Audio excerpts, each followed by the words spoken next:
बिस्मिल्लाहिर्रहमानिर्रहीम। अस्सलाम वालेकुम नाज़रीन, मैं अहमद फ़वाद हूँ और आप मेरा यूट्यूब चैनल देख रहे हैं।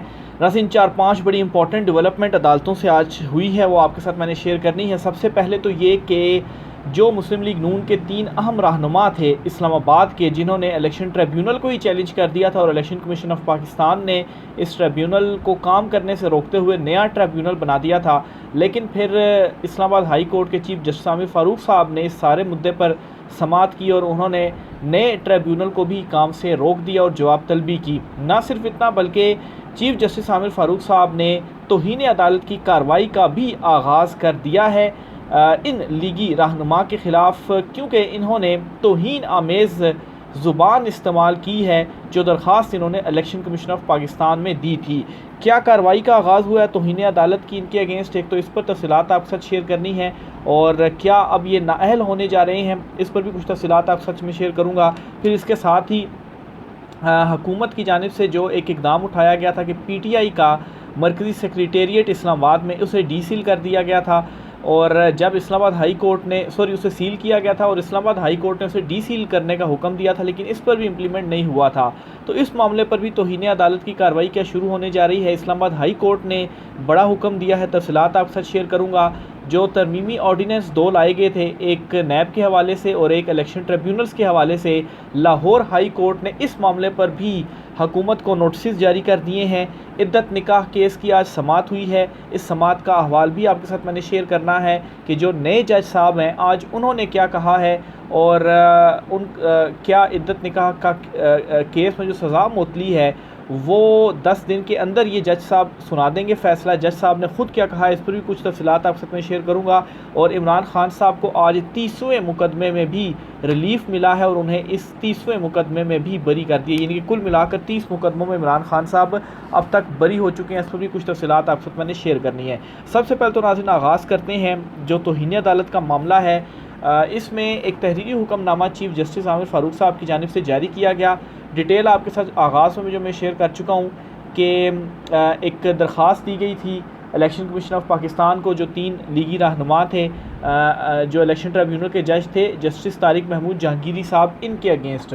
मज़े की बात है कि इलेक्शन कमीशन ऑफ पाकिस्तान जो है उसने विदिन 3-4 डेज़ इलेक्शन ट्रिब्यूनल को काम से रोक दिया और अपनी मर्ज़ी का जो नया ट्रिब्यूनल था वो भी कायम कर दिया। और उस नए ट्रिब्यूनल के जज साहब कौन थे उनके हवाले से भी आपको बताता चल लूँ।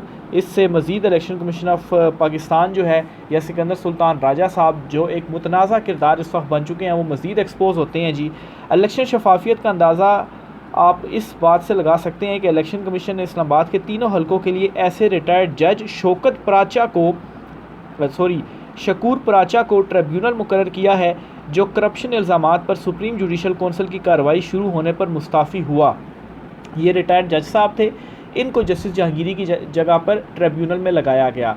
और ये जो शकूर पराचा साहब हैं, एक तो जो जुडिशल कौंसिल है उसमें इनके ख़िलाफ़ कार्रवाई शुरू होने पर ये मुस्ताफ़ी हो गए थे, क्योंकि जजिस के ख़िलाफ़ अगर कोई रेफरेंस होता है तो जुडिशल कौंसिल में उनके अगेंस्ट जो कार्रवाई है वो की जाती है। लेकिन चूँकि मुस्ताफ़ी हो गए तो मुस्ताफ़ी होने के बाद उस वक्त तो फिर इनके अगेंस्ट जो कार्रवाई थी वो नहीं की गई।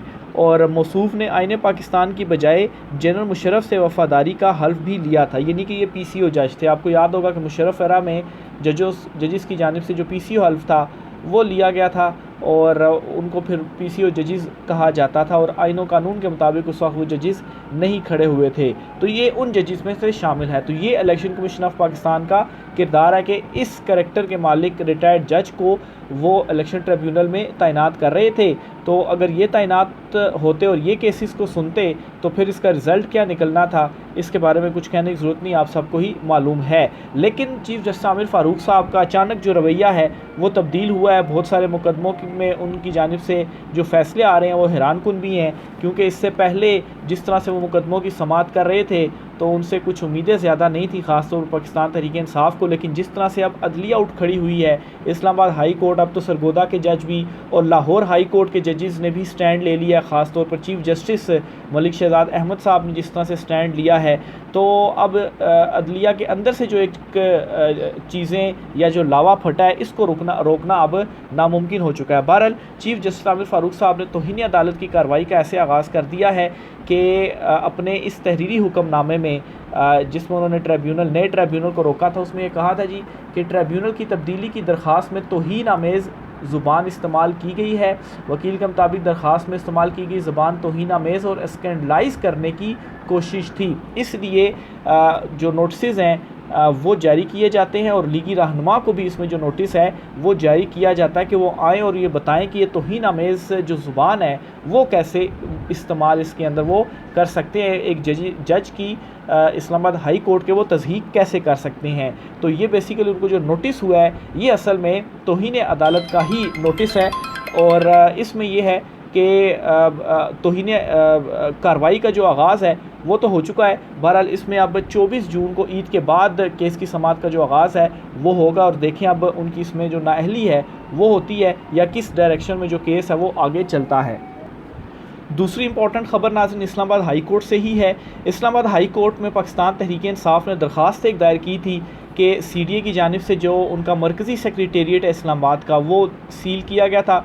इस्लामाबाद हाई कोर्ट की जस्टिस सिमन रिफत इम्तियाज़ साहिबा ने ये केस सुना था और ऑर्डर दिया था कि इसे डीसील किया जाए पाकिस्तान तहरीक इंसाफ के मरकज़ी सेक्रेटेरिएट को, लेकिन इसके बावजूद जो मरकज़ी सेक्रेटेरिएट है उसे डीसील नहीं किया गया और इस पर तौहीन अदालत की जो दरख्वास्त है वो दायर की गई और इंट्रा कोर्ट एक जो दरख्वास्त थी वो दायर की गई थी और 2 रुकनी बेंच जिसमें जस्टिस मियां गुल हसन औरंगज़ेब और जस्टिस अरबाब मोहम्मद ताहिर साहब जो हैं इन्होंने समाअत की और इन्होंने सवाल पूछा कि आखिर वो जो ऑर्डर है उस पर क्यों इम्प्लीमेंट नहीं हुआ। हुकूमत एक और अदालती फ़ैसले के सामने बेबस, तौहीन अदालत की कार्रवाई का ख़तरा, जस्टिस सिमन रिफत इम्तियाज़ के फ़ैसले पर अमल दरामद का फ़ैसला CDA की जानिब से कुछ ही इसमें एक अपडेट तो ये हो गई है कि अदालत की जानिब से चूँकि ये डीसील नहीं किया गया तो आज अदालत ने क्या किया, अपना जो अदालती ऑफिसर था वो साथ भेजा और उनसे कहा कि आप जाएं और इसे डीसील करें और डीसील करने के बाद जो रिपोर्ट है वो अदालत में पेश करें। तो वो जो अदालती एहलकार अदालती ऑफिसर था उसने मरकज़ी सेक्रेटेरिएट को डीसील करवाया और उसके बाद आकर इस्लामाबाद हाई कोर्ट में अपनी जो रिपोर्ट है वो भी जमा करवा दी है। लेकिन जो इंट्रा कोर्ट अपील दायर हुई है इस अपील में जस्टिस मियां गुल हसन औरंगज़ेब साहब और जस्टिस अरबाब मोहम्मद ताहिर साहब जो हैं उन्होंने ये सवाल किया है कि जस्टिस सिमन रिफत इम्तियाज़ साहिबा को जो फ़ैसला है इस पर अमल दरामद क्यों नहीं किया गया। तो इस पर CDA की जानिब से कहा गया कोई भी जो जवाब है वो नहीं दिया गया कि आखिर हमने इम्प्लीमेंट क्यों नहीं किया। तो एक तो वो ख़ुद ये मान गए हैं जी कि इम्प्लीमेंट नहीं हुआ और ये तौहीन अदालत इनके ऊपर भी लागू हो चुकी है। लेकिन आज अदालत की जानिब से सिर्फ इतना किया गया कि चूँकि ये लोग तो डीसील नहीं कर रहे थे तो अपना एहलकार साथ भेजा कि आप इसको डीसील करवाएं, तो तब जाकर डीसील तो हो गया PTI का सेक्रेटेरिएट। लेकिन अभी जो ये वाला मामला है इसमें भी तौहीन अदालत का जो केस है वो खुल चुका है और इस मरतबा CDA के ख़िलाफ़ खुल चुका है। तो ये दूसरी बड़ी डेवलपमेंट हुई है इस्लामाबाद हाई कोर्ट से। इसी तरह से आज सेशन अदालतों में इमरान खान साहब के अगेंस्ट एक और मुकदमा था जी, ये आज़ादी मार्च के हवाले से थाना I-9 में दर्ज मुकदमा था। इस मुकदमे से भी इमरान खान साहब को बरी कर दिया गया है और ये 30वां मुकदमा है इमरान खान साहब का जिसमें उनको बरी किया गया है। इसमें जी शाह महमूद कुरैशी, इमरान खान, अली नवाज़ अवान और दीगर जो हैं वो भी शामिल थे। इन तमाम को आज इस केस में बरी किया गया है। तो ये नाज़रीन इस्लामाबाद हाई कोर्ट और सेशन कोर्ट से कुछ अहम तरीन तफसीलात थी। अच्छा, जो इद्दत वाला केस है वो भी आज सेशन कोर्ट में, उससे भी रिलेटेड कुछ तफसीलात आपको बताता चलूँ जी। इसमें ये हुआ है जी कि केस की समाअत चूँकि अब नए जज साहब हैं उनके पास चली गई है, तो इसमें कंसर्न रखा गया बैरिस्टर सलमान सफदर जो कि इमरान खान साहब के वकील हैं कि एक तो इस्लामाबाद हाई कोर्ट ने हुक्म दे दिया कि 10 दिन में सज़ा मुअत्तली से मुतल्लिक फ़ैसला करना है, यानी कि 10 वर्किंग डेज़ अगर आज से काउंट किए जाएं तो ये बनते हैं 28 जून तक और 1 महीना बनता है इद्दत निकाह केस का जो फ़ैसला है वो करने के हवाले से।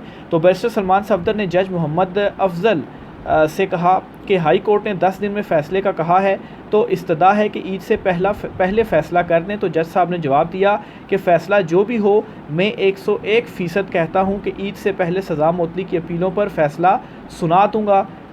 ये जज साहब की जानिब से कहा गया। इसके अलावा जज साहब ने ये भी रिमार्क्स दिए कि पहले जज शाहरुख अर्जुमंद ने फ़ैसला महफूज कर लिया था, लेकिन मेरा 22 साला कैरियर देख लें, मैं कत्ल के मुकदमात का भी दलाइल मुकम्मल होने पर फ़ैसला सुना देता हूँ। आपके दलाइल जब भी मुकम्मल होंगे जो फ़ैसला है वो मैं जारी कर दूंगा, जो भी फ़ैसला होगा। तो एटलीस्ट ये जज साहब ने क्लियर किया और जज साहब ने इस बात की आप कह दें गारंटी दे दी कि आप जैसी दलाइल मुकम्मल कर लेंगे मैं फ़ैसला सुना दूंगा। जो ड्रामा हुआ है जज शाहरुख अर्जुमंड साहब की अदालत में, तो उस तरह की चीज़ नहीं होगी। उन्होंने एज ए एग्जाम्पल बता दिया जी कि जो कत्ल के मुकदमात हैं मैं तो उनमें भी दलाइल मुकम्मल होते हैं तो साथ ही जो फ़ैसला है वो सुना देता हूँ। तो ये कुछ इंपॉर्टेंट डेवलपमेंट्स हुई हैं जी इस्लामाबाद हाई कोर्ट और सेशन कोर्ट्स में इस्लामाबाद की। अब मैं आता हूँ लाहौर की तरफ। लाहौर हाई कोर्ट में सुबह तो एक जो खुद नोटिस लिया था chief justice Lahore high court ने, जिसमें सेक्टर कमांडर ISI की तलबी और वो जो सरगोदा के जज साहब पर प्रेशर डालने का मामला था उसमें फ़ैसला महफूज किया उनकी जानिब से, और वो फ़ैसला अभी तक महफूज ही अभी तक सुनाया नहीं गया। लेकिन एक और बड़ा इंपॉर्टेंट मामला हुआ है और वो ये जी कि लाहौर हाई कोर्ट के जस्टिस शाहिद करीम ने PTI रहनुमा सलमान अकरम राजा की इलेक्शन एक्ट तरमीमी ऑर्डीनेंस और रिटायर्ड जजेस की बतौर इलेक्शन ट्रिब्यूनल तैनाती के ख़िलाफ़ दरख्वास्त पर समाअत करते हुए इलेक्शन कमीशन और वफाकी हुकूमत से वजाहत तलब कर ली है, नोटिस जारी करते हुए जवाब तलब कर लिया है। अच्छा, इसमें एक तो लाहौर हाई कोर्ट ऑलरेडी इस ऑर्डीनेंस को और इलेक्शन कमीशन ऑफ पाकिस्तान के फ़ैसले को मुस्तरद कर चुका है। कैसे? इस ऑर्डीनेंस के ज़रिए रिटायर्ड जजेस की तैनाती का था कि रिटायर्ड जज तैनात होंगे और इलेक्शन कमीशन ऑफ पाकिस्तान नए ट्रिब्यूनल कायम करना चाहता था और जो chief justice Lahore high court ने नाम दिए थे उनकी हतमी मंजूरी पर मुश्तमिल जो नोटिफिकेशन है वो जारी नहीं कर रहा था। तो इस पर जस्टिस शाहिद करीम साहब ने फ़ैसला दिया था जी कि ट्रिब्यूनल जो chief justice Lahore high court ने दिए हैं नाम वही जजेस होंगे, उन्हीं पर मुश्तमिल ट्रिब्यूनल होगा, तो उनकी तैनाती कर दी गई। अब नाजरीन इस ऑर्डीनेंस को भी चैलेंज किया गया है, तो इसमें भी लाहौर हाई कोर्ट ने नोटिस जारी कर दिए हैं, जवाब उनसे तलब कर लिया है, वजाहत तलब कर ली है और साथ ही साथ जो ट्रिब्यूनल हैं वो जो chief justice Lahore high court ने नाम दिए थे वो भी बना दिए हैं, यानी कि ऑलरेडी मुस्तरद कर चुका है इलेक्शन कमीशन के फ़ैसले को भी और इस ऑर्डीनेंस को भी। लेकिन समाअत चल रही है तो इससे यही आइडिया होता है कि अब बाकायदा तौर पर ये समाअत में भी ये जो दरख्वास्त है ये भी मंजूर करके ऑर्डीनेंस और जो इलेक्शन कमीशन का इक़दाम है उसे कलअदम करार दिया जाएगा और जो लाहौर हाई कोर्ट के चीफ जस्टिस ने नाम दिए हैं वही बरकरार रहेंगे। इनमें जो कुछ नाम हैं जो कि समाअत करने जा रहे हैं उनमें कुछ नाम आपके सामने रख देता हूँ, जो 6 नाम हैं। अच्छा जी, इनमें एक मिनट जी मेरा निकाल लूँ। अच्छा, इस पर जी एक तो जस्टिस अनवर हुसैन लाहौर, गुजरांवाला गुजरात, हाफजाबाद, मंडी बहाउद्दीन और नारोवाल के लिए ट्रिब्यूनल जो हैं उनके हेड होंगे और ये सारे केसेस सुनेंगे। जस्टिस शाहिद करीम और जस्टिस चौधरी मोहम्मद इकबाल फैसलाबाद, चिन्नौर, टोबा टेक सिंह, जंग, पाकपतन, ओकाड़ा, सरगोदा और खुशहाब के लिए तैनात किए गए हैं। तो इन इलाकों में जो इलेक्शन ट्रिब्यूनल के केसेस हैं वो इनके पास आएंगे। जस्टिस मिर्ज़ा वकास रऊफ़ को जेहलम, चकवाल, अटक, मियांवाली और तहसील सराय आलमगीर और रावलपिंडी की हल्का बंदियों से मुतल्लिक इंतखाबी तनाज़ात की समाअत के लिए रावलपिंडी इलेक्शन ट्रिब्यूनल का सरबराह मुकर्रर किया गया है। इसके साथ ही Lahore high court Bahawalpur bench में जस्टिस आसिम हफीज़ को बहावलपुर, बहावल नगर, रहीम यार खान और लोधरा, इसके साथ ही जस्टिस राहील कामरान शेख को मुल्तान, भक्कर, खानेवाल, वेहाड़ी और साहिवाल की हल्का बंदियों से मुतल्लिक जो केसेस हैं वो सुनेंगे। और ये जी जो नोटिफिकेशन है वो भी जारी कर दिया गया है लाहौर हाई कोर्ट के चीफ जस्टिस साहब की जानिब से। तो ये भी एक इम्पॉर्टेंट डेवलपमेंट हुई है।